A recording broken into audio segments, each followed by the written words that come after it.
الحمد لله رب العالمين الرحمن الرحيم مالك يوم الدين إياك نعبد وإياك نستعين اهدنا الصراط المستقيم صراط الذين أنعمت عليهم غير المغضوب عليهم ولا الضالين.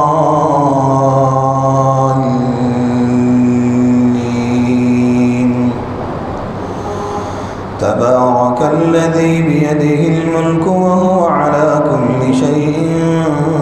قدير الذي خلق الموت والحياة ليبلوكم أيكم أحسن عملا وهو العزيز الغفور الذي خلق 7 سماوات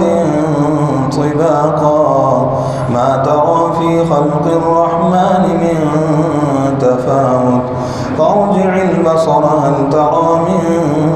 فطور ثم ارجع البصر كرتين ينقلب إليك البصر خاسئا وهو حسير ولقد زينا السماء الدنيا بمصابيح وجعلناها رجوما للشياطين وأعتدنا لهم عذاب السعير وللذين كفروا بربهم عذاب جهنم وبئس المصير إذا ألقوا فيها سمعوا لها شهيقا وهي تفور تكاد تميز من الغيظ كلما ألقي فيها فوج سألهم خزنتها ألم يأتكم نذير قالوا بلى قد جاءنا نذير فكذبنا وقلنا ما نزل الله من شيء إن أنتم إلا في ضلال كبير وقالوا لو كنا نسمع أو نعقل ما كنا في أصحاب السعير فاعترفوا بذنبهم فسحقا لأصحاب السعير إن الذين يخشون ربهم بالغيب لهم مغفرة وأجر كبير وأسروا قولكم أو اجهروا به إنه عليم بذات الصدور ألا يعلم من خلق وهو اللطيف الخبير هو الذي جعل لكم الأرض ذلولا فامشوا في مناكبها وكلوا من رزقه وإليه النشور أأمنتم من في السماء أن يخسف بكم الأرض فإذا هي تمور أم أمنتم من في السماء أن يرسل عليكم حاصبا فستعلمون كيف نذير ولقد كذب الذين من قبلهم فكيف كان نكير أولم يروا إلى الطير فوقهم صافات ويقبضن ما يمسكهن إلا الرحمن إنه بكل شيء بصير أمن هذا الذي هو جند لكم ينصركم من دون الرحمن إن الكافرون إلا في غرور أمن هذا الذي يرزقكم إن أمسك رزقه بل لجوا في عتو ونفور أفمن يمشي مكبا على وجهه أهدى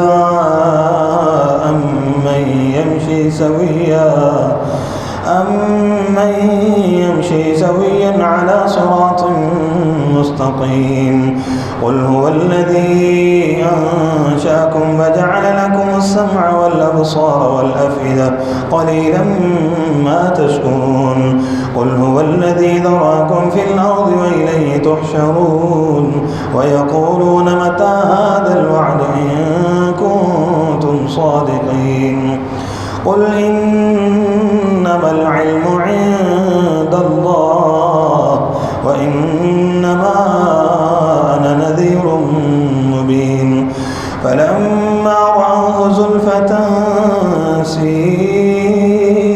وجوه الذين كفروا وقيل هذا الذي كنتم به تدعون قل أرأيتم إن أهلكني الله ومن معي أو رحمنا فمن يجير الكافرين من عذاب أليم قل هو الرحمن آمنا به وعليه توكلنا فستعلمون من هو في ضلال مبين قل أرأيتم إن أصبح ماؤكم غورا فمن يأتيكم بماء معين نون والقلم وما يسطرون ما أنت بنعمة ربك بمجنون وإن لك لأجرا غير ممنون وإنك لعلى خلق عظيم فستبصر ويبصرون بأيكم المفتون إن ربك هو أعلم بمن ضل عن سبيله وهو أعلم بالمهتدين فلا تطع المكذبين ودوا لو تدهن فيدهنون ولا تطع كل حلاف مهين هماز مشاء بنميم مناع للخير معتد أثيم عتل بعد ذلك زنيم أن كان ذا مال وبنين إذا تتلى عليه آياتنا قال أساطير الأولين سنسمه على الخرطوم إنا بلوناهم كما بلونا أصحاب الجنة إذ أقسموا ليصرمنها مصبحين ولا يستثنون فطاف عليها طائف من ربك وهم نائمون فأصبحت كالصريم فتنادوا مصبحين أن يغدوا على حرثكم إن كنتم صارمين فانطلقوا وهم يتخافتون ألا يدخلنها اليوم عليكم مسكين وغدوا على حرد قادرين فلما رأوها قالوا إنا لضالون بل نحن محرومون قال أوسطهم ألم أقل لكم لولا تسبحون قالوا سبحان ربنا إنا كنا ظالمين فأقبل بعضهم على بعض يتلاومون قالوا يا ويلنا إنا كنا طاغين عسى ربنا أن يبدلنا خيرا منها إنا إلى ربنا راغبون كذلك العذاب ولعذاب الآخرة أكبر لو كانوا يعلمون إن للمتقين عند ربهم جنات النعيم أفنجعل المسلمين كالمجرمين ما لكم كيف تحكمون أم لكم كتاب فيه تدرسون إن لكم فيه لما تخيرون أم لكم أيمان علينا بالغة إلى يوم القيامة إن لكم لما تحكمون سلهم أيهم بذلك زعيم أم لهم شركاء فليأتوا بشركائهم إن كانوا صادقين يوم يكشف عن ساق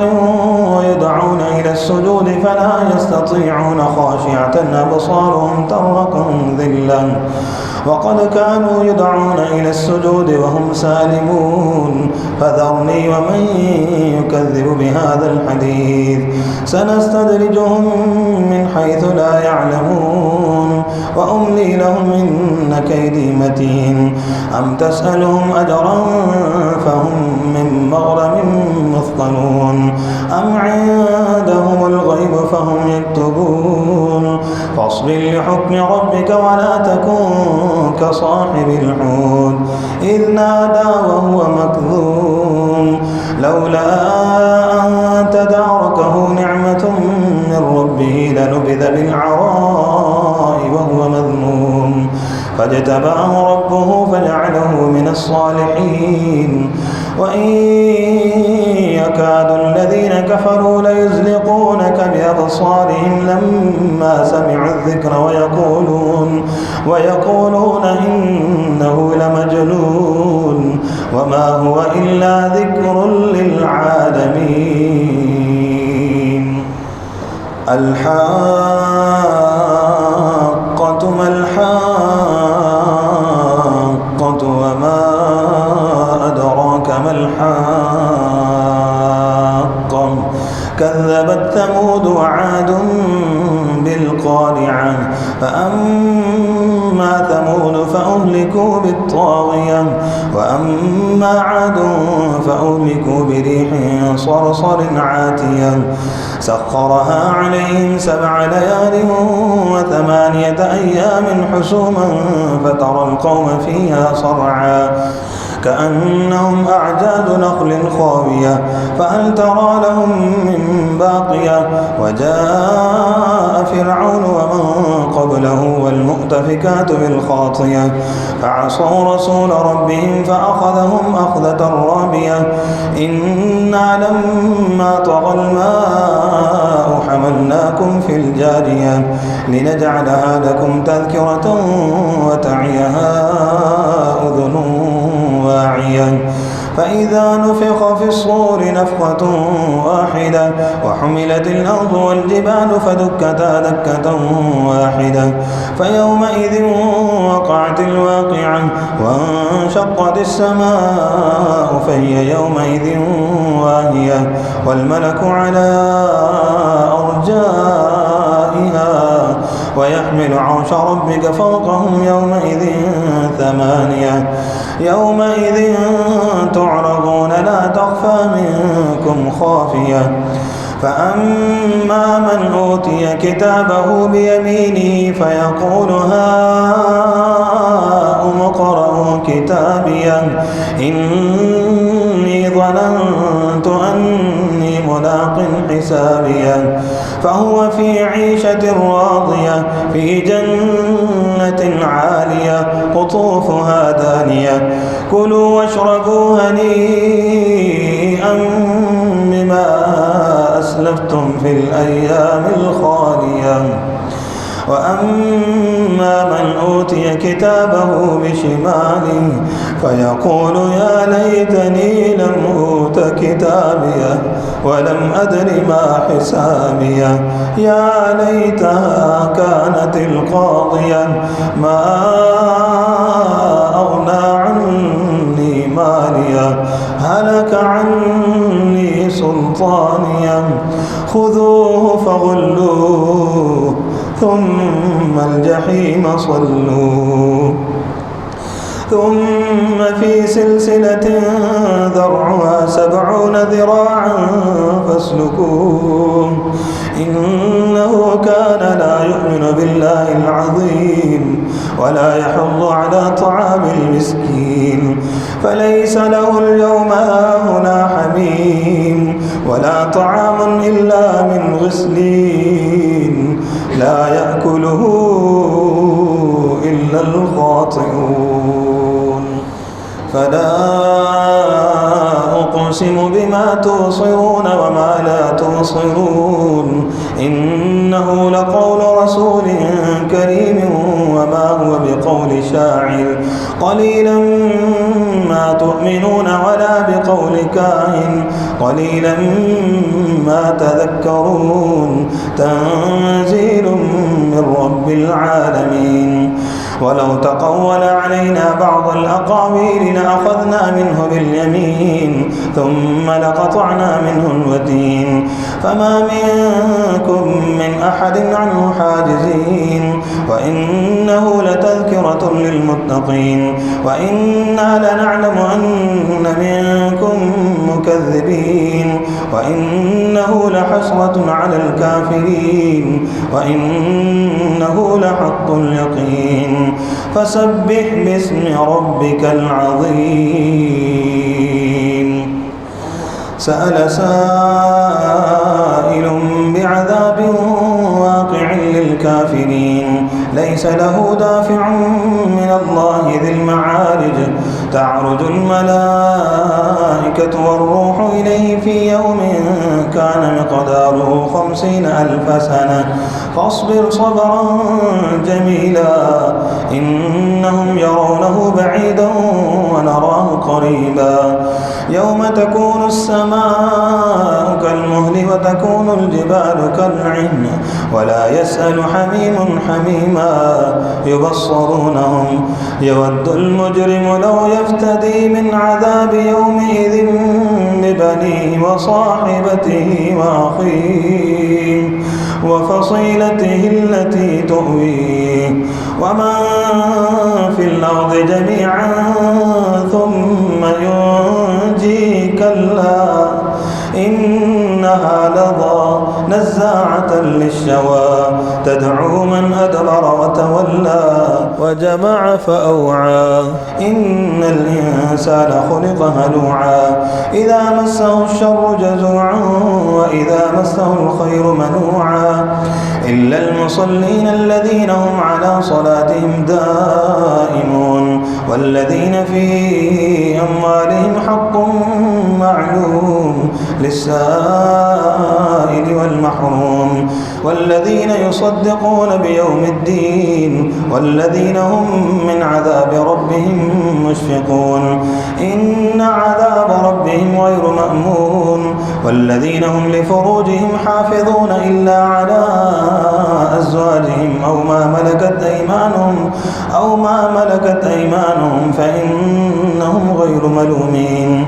فمن ابتغى وراء ذلك فأولئك هم العادون والذين هم لأماناتهم وعهدهم راعون والذين هم بشهاداتهم قائمون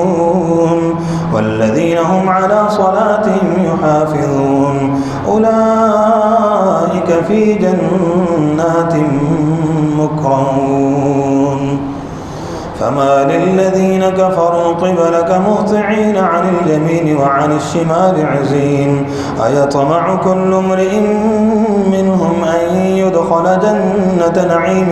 كلا إنا خلقناهم مما يعلمون فلا أقسم برب المشارق والمغارب إنا لقادرون على أن نبدل خيرا منهم وما نحن بمسبوقين فذرهم يخوضوا ويلعبوا حتى يلاقوا يومهم الذي يوعدون يوم يخرجون من الأجداث سراعا كأنهم إلى نصب يوفضون خاشعة أبصارهم ترهقهم ذلة ذلك اليوم الذي كانوا يوعدون إنا أرسلنا نوحا إلى قومه أن أنذر قومك من قبل أن يأتيهم عذاب أليم قال يا قوم إني لكم نذير مبين أن اعبدوا الله واتقوه وأطيعون يغفر لكم من ذنوبكم ويؤخركم إلى أجل مسمى إن أجل الله إذا جاء لا يؤخر لو كنتم تعلمون قال رب إني دعوت قومي ليلا ونهارا فلم يزدهم دعائي إلا فرارا وإني كلما دعوتهم لتغفر لهم جعلوا أصابعهم في آذانهم واستغشوا ثيابهم وأسروا واستكبروا استكبارا ثم إني دعوتهم جهارا ثم إني أعلنت لهم وأسررت لهم إسرارا فقلت استغفروا ربكم إنه كان غفارا يرسل السماء عليكم مدرارا لكم جنات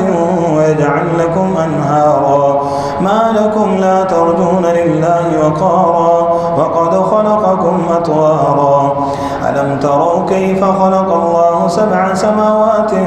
طباقا وجعل القمر فيهن نورا وجعل الشمس سراجا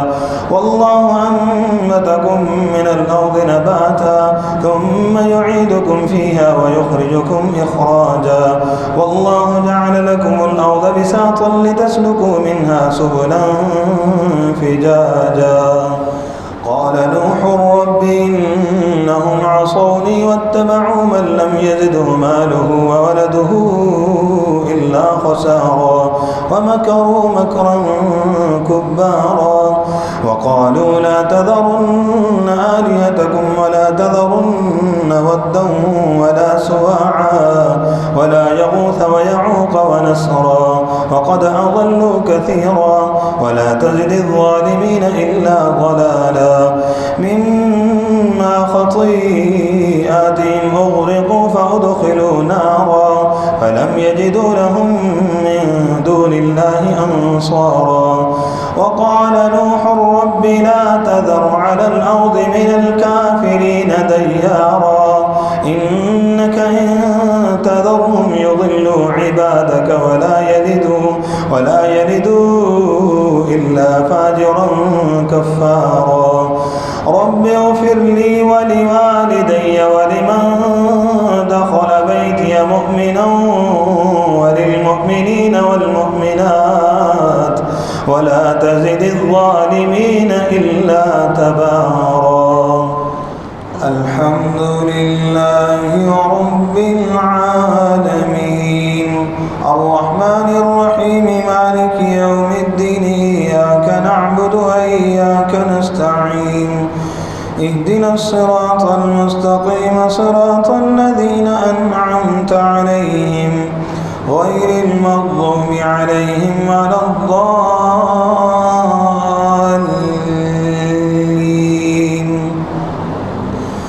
قل أوحي إلي أنه استمع نفر من الجن فقالوا إنا سمعنا قرآنا عجبا يهدي إلى الرشد فآمنا به ولن نشرك بربنا أحدا وأنه تعالى جد ربنا ما اتخذ صاحبة ولا ولدا وأنه كان يقول سفيهنا على الله شططا وأنا ظننا أن لن تقول الإنس والجن على الله كذبا وأنه كان رجال من الإنس يعوذون برجال من الجن فزادوهم رهقا وأنهم ظنوا كما ظننتم أن لن يبعث الله أحدا وأنا لمسنا السماء فوجدناها مليت حرسا شديدا وشهبا وأنا كنا نقعد منها مقاعد للسمع فمن يستمع الآن يجد له شهابا رصدا وأنا لا ندري أشر أريد بمن في الأرض أم أراد بهم ربهم رشدا وأنا منا الصالحون منا دون ذلك كنا طرائق قددا وأنا ظننا أن لن نعجز الله في الأرض ولن نعجزه هربا وأنا لما سمعنا الهدى آمنا به فمن يؤمن بربه فلا يخاف بخسا ولا رهقا وأنا منا المسلمون ومنا القاسطون فمن أسلم فأولئك تحروا رشدا وأما القاسطون فكانوا لجهنم حطبا وأن لو استقاموا على الطريقة لأسقيناهم ماء غدقا لنفتنهم فيه ومن يعرض عن ذكر ربه يسلكه عذابا صعدا وأن المساجد لله فلا تدعوا مع الله أحدا وأنه لما قام عبد الله يدعوه كادوا يكونون عليه لبدا قل إنما أدعو ربي ولا نشرك به أحدا قل إني لا أملك لكم ضرا ولا رشدا قل إني لن يجيرني من الله أحد ولن أجد من دونه ملتحدا إلا بلاغا من الله ورسالاته ومن يعص الله ورسوله فإن له نار جهنم خالدين فيها أبدا حتى إذا رأوا ما يوعدون فسيعلمون من أضعف ناصرا وأقل عددا قل إن أدري أقريب ما توعدون أم يجعل له ربي أمدا عالم الغيب فلا يظهر على غيبه أحدا إلا من ارتضى من رسول فإنه يسلك من بين يديه ومن خلفه رصدا ليعلم أن قد أبلغوا رسالات ربهم وأحاط بما لديهم وأحصى كل شيء عددا يا أيها المزمل قم الليل إلا قليلا نصفه أو انقص منه قليلا أو زد عليه ورتل القرآن ترتيلا إنا سنلقي عليك قولا ثقيلا إن ناشئة الليل هي أشد وطئا وأقوم قيلا إن لك في النهار سبحا طويلا واذكر اسم ربك وتبتل إليه تبتيلا رب المشرق والمغرب لا إله إلا هو فاتخذه وكيلا واصبر على ما يقولون واهجرهم هجرا جميلا وذرني والمكذبين أولي النعمة ومهلهم قليلا إن لدينا أنكالا وجحيما وطعاما ذا غصة وعذابا أليما يوم ترجف الأرض والجبال وكانت الجبال كثيبا مهيلا إنا أرسلنا إليكم رسولا شاهدا عليكم كما أرسلنا إلى فرعون رسولا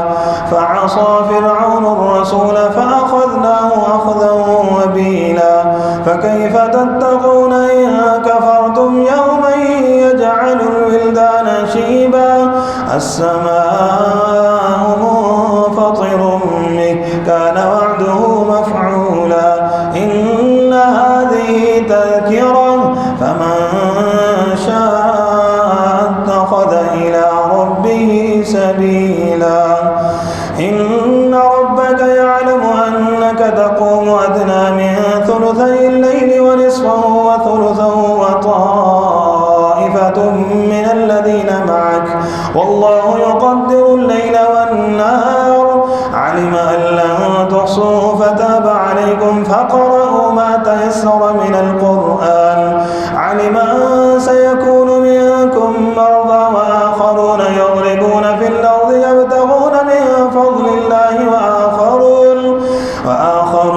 يقاتلون في سبيل الله فاقرؤوا ما تيسر منه وأقيموا الصلاة وآتوا الزكاة وأقرضوا الله قرضا حسنا وما تقدموا لأنفسكم من خير تجدوه عند الله هو خيرا وأعظم أجرا واستغفروا الله إن الله غفور رحيم يا أيها المدثر قم فأنذر وربك فكبر وثيابك فطهر والرجز فاهجر ولا تمنن تستكثر ولربك فاصبر فإذا نقر في الناقور فذلك يومئذ يوم عسير على الكافرين غير يسير ذرني ومن خلقت وحيدا وجعلت له مالا ممدودا وبنين شهودا ومهدت له تمهيدا ثم يطمع أن أزيد كلا إنه كان لآياتنا عنيدا سأرهقه صعودا إنه فكر وقدر فقتل كيف قدر ثم قتل كيف قدر ثم نظر ثم عبس وبسر ثم أدبر واستكبر فقال إن هذا إلا سحر يؤثر إن هذا إلا قول البشر سأصليه سقر وما أدراك ما سقر لا تبقي ولا تذر لواحة للبشر عليها 19 وما جعلنا أصحاب النار إلا ملائكة وما جعلنا عدتهم إلا فتنة للذين كفروا ليستيقن الذين أوتوا الكتاب ويزداد الذين آمنوا إيمانا ولا يرتاب الذين أوتوا الكتاب والمؤمنون وليقول الذين في قلوبهم مرض والكافرون ماذا أراد الله بهذا مثلا كذلك يضل الله من يشاء ويهدي من يشاء وما يعلم جنود ربك إلا هو وما هي إلا ذكرى للبشر كلا والقمر والليل إذ أدبر والصبح إذا أسفر إنها لإحدى الكبر نذيرا للبشر لمن شاء منكم أن يتقدم أو يتأخر كل نفس بما كسبت رهينة إلا أصحاب اليمين في جنات يتساءلون عن المجرمين ما سلككم في سقر قالوا لم نك من المصلين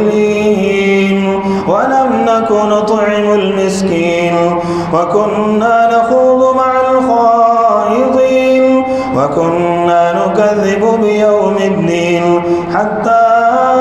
أتانا اليقين فما تنفعهم شفاعة الشافعين فما لهم عن التذكرة معرضين كأنهم حمر مستنفرة فرت من قسورة بل يريد كل امرئ منهم أن يؤتى صحفا منشرة كلا بل لا يخافون الآخرة كلا إنه تذكرة فمن شاء ذكره وما يذكرون إلا أن يشاء الله هو أهل التقوى وأهل المغفرة لا أقسم بيوم القيامة ولا أقسم بالنفس اللوامة أيحسب الإنسان أن لن نجمع عظامه بلى قادرين على أن نسوي بنانه بل يريد الإنسان ليفجر أمامه يسأل أيان يوم القيامة فإذا برق البصر وخسف القمر وجمع الشمس والقمر يقول الإنسان يومئذ أين المفر كلا لا وزر إلى ربك يومئذ المستقر ينبأ الإنسان يومئذ بما قدم وأخر بل الإنسان على نفسه بصيرة ولو ألقى معاذيره لا تحرك به لسانك لتعجل به إن علينا جمعه وقرآنه فإذا قرأناه فاتبع قرآنه ثم إن علينا بيانه كلا بل تحبون العاجلة وتذرون الآخرة وجوه يومئذ ناظرة إلى ربها ناظرة ووجوه يومئذ باسرة تظن أن يفعل بها فاقرة كلا إذا بلغت التراقي وقيل من راق وظن أنه الفراق والتفت والتفت الساق بالساق إلى ربك يومئذ المساق فلا صدق ولا صلى ولكن كذب وتولى ثم ذهب إلى أهله يتمطى أولى لك فأولى ثم أولى لك فأولى أيحسب الإنسان أن يترك سدى ألم يك نطفة من مني يمنى ثم كان علقة فخلق فسوى فجعل منه الزوجين الذكر والأنثى أليس ذلك بقادر على أن يحيي الموتى هل أتى على الإنسان حين من الدهر لم يكن شيئا مذكورا إنا خلقنا الإنسان من نطفة أمشاج نبتليه فجعلناه سميعا بصيرا إنا هديناه السبيل إما شاكرا وإما كفورا إنا أعتدنا للكافرين سلاسل وأغلالا وسعيرا إن الأبرار يشربون من كأس كان مزاجها كافورا عينا يشرب بها عباد الله يفجرونها تفجيرا يوفون بالنذر ويخافون يوما كان شره مستطيرا ويطعمون الطعام على حبه مسكينا ويتيما وأسيرا إنما نطعمكم لوجه الله لا نريد منكم جزاء ولا شكورا إنا نخاف من ربنا يوما عبوسا قمطريرا فوقاهم الله شر ذلك اليوم ولقاهم نضرة وسرورا وجزاهم بما صبروا جنة وحريرا متكئين فيها على الأرائك لا يرون فيها شمسا ولا زمهريرا ودانية عليهم ظلالها وذللت قطوفها تذليلا ويطاف عليهم بآنية من فضة وأكواب كانت قوارير من فضة قدروها تقديرا ويسقون فيها كأسا كان مزاجها زنجبيلا عينا فيها تسمى سلسبيلا ويطوف عليهم بلدان مخلدون إذا رأيتهم حسبتهم لؤلؤا منثورا وإذا رأيت ثم رأيت نعيما وملكا كبيرا عاليهم ثياب سندس خضر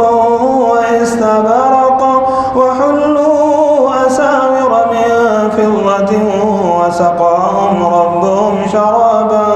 طهورا إن هذا كان لكم جزاء وكان سعيكم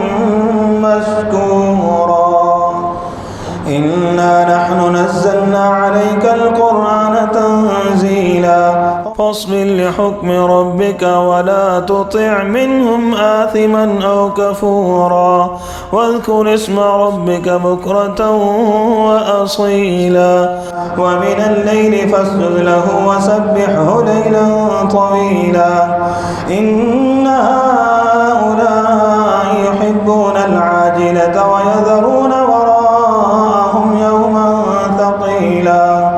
نحن خلقناهم وشددنا أسرهم وإذا شئنا بدلنا أمثالهم تبديلا إن هذه تذكرة فمن شاء اتخذ إلى ربه سبيلا وما تشاءون إلا أن يشاء الله إن الله كان عليما حكيما يدخل من يشاء في رحمته والظالمين أعد لهم عذابا أليما والمرسلات عرفا فالعاصفات عصفا والناشرات نشرا فالفارقات فرقا فالملقيات ذكرا عذرا أو نذرا إنما توعدون لواقع فإذا النجوم طمست وإذا السماء فرجت وإذا الجبال نصفت وإذا الرسل أقتت لأي يوم أجلت ليوم الفصل وما أدراك ما يوم الفصل ويل يومئذ للمكذبين ألم نهلك الأولين ثم نتبعهم الآخرين كذلك نفعل بالمجرمين ويل يومئذ للمكذبين ألم نخلقكم من ماء مهين فجعلناه في قرار مكين إلى قدر معلوم فقدرنا فنعم القادرون ويل يومئذ للمكذبين ألم نجعل الأرض كفاتا أحياء وأمواتا وجعلنا فيها رواسي شامخات وأسقيناكم ماء فراتا ويل يومئذ للمكذبين انطلقوا إلى ما كنتم به تكذبون انطلقوا إلى ظل ذي 3 شعب لا ظليل ولا يغني من اللهب إنها ترمي بشرر كالقصر كأنه جمالة صفر ويل يومئذ للمكذبين هذا يوم لا ينطقون ولا يؤذن لهم فيعتذرون ويل يومئذ للمكذبين هذا يوم الفصل جمعناكم والأولين فإن كان لكم كيد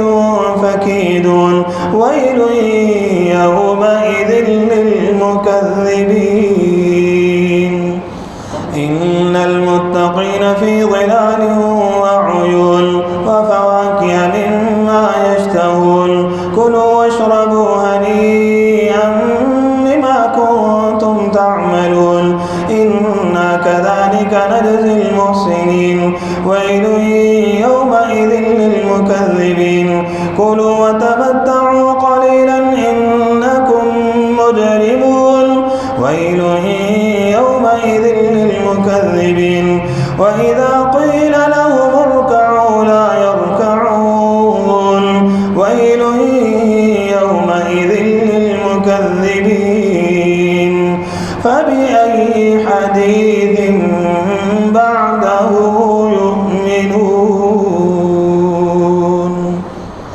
الحمد لله رب العالمين الرحمن الرحيم مالك يوم الدين إياك نعبد وإياك نستعين اهدنا الصراط المستقيم صراط الذين أنعمت عليهم غير المغضوب عليهم ولا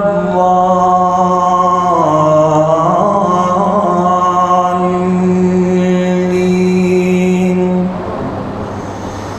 إذا جاء نصر الله والفتح ورأيت الناس يدخلون في دين الله أفواجا فسبح بحمد ربك واستغفره إنه كان توابا الحمد لله رب العالمين الرحمن الرحيم مالك يوم الدين إياك نعبد وإياك نستعين اهدنا الصراط المستقيم صراط الذين أنعمت عليهم غير المغضوب عليهم ولا الضالين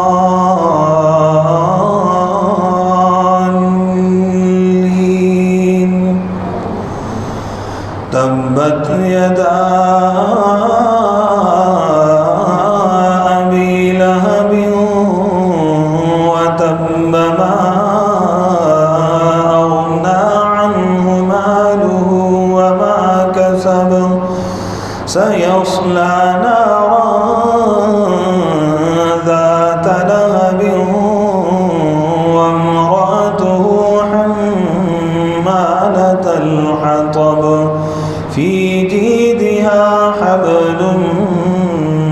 من مسد. الحمد لله رب العالمين الرحمن الرحيم مالك يوم الدين إياك نعبد وإياك نستعين اهدنا الصراط المستقيم صراط الذين أنعمت عليهم غير المغضوب عليهم ولا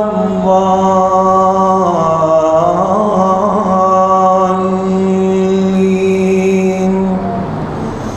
قل هو الله أحد الله الصمد لم يلد ولم يولد ولم